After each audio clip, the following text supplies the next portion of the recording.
ప్రియమైన ఆంధ్రప్రదేశ్ ప్రజలకి నమస్తే. జరిగిన ఎన్నికల్లో ప్రజలు ఇచ్చిన తీర్పుని స్వాగతిస్తున్నాము.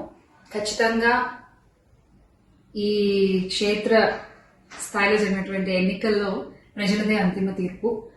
మీ తీర్పుని ఖచ్చితంగా స్వాగతిస్తున్నాం, గౌరవిస్తున్నాను. ముందుగా అఖండ విజయాన్ని మూటగట్టుకున్న కూటమికి ధన్యవాదాలు.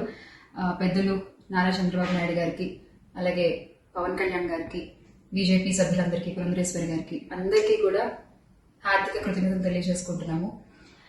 అలాగే వైసీపీ గెలుపు కోసం కష్టపడ్డ ప్రతి కార్యకర్తకి, ప్రతి ఒక్కళ్ళకి, వైసీపీ కుటుంబం మొత్తానికి కూడా పేరు పేరున ధన్యవాదాలు. ఎస్, ఓడిపోయాము, కానీ ఒకటి గుర్తుపెట్టుకోవాలి, గెలిచిన నాడు ఎప్పుడు విరవీగలేదు విజయ గర్వంతో, ఓడిపోయిన నాడు ఏనాడు కూడా కుంగిపోలేదు. అలాగే ఈసారి కూడా మన జగన్మోహన్ రెడ్డి గారు మరింత బలాన్ని పుంజుకుని మళ్ళీ ఖచ్చితంగా మీ అందరి సపోర్ట్తో మనందరం కలిసి జగనన్నతో నడిస్తే ఖచ్చితంగా మళ్ళీ ఒక మంచి ప్రభుత్వంగా మనం ఏర్పాటవుతాము. దేవుడిపై నమ్మకం ఉంచి ప్రజలకి మంచి జరగాలని కోరుకుంటూ, ఎస్, ఎప్పటికీ జగనన్నతోనే అందరం కలిసి నడుతాము, మంచి చేద్దాం. ఏదైనా ప్రజలకి మంచి జరగడం ముఖ్యం.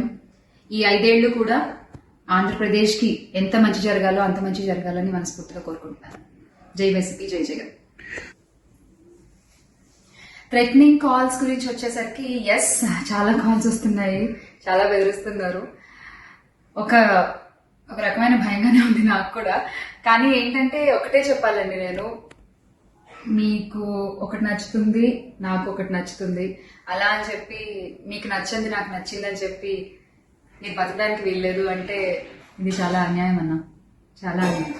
సో ప్లీజ్, దయచేసి ఏది కూడా వ్యక్తిగతంగా తీసుకోవద్దు.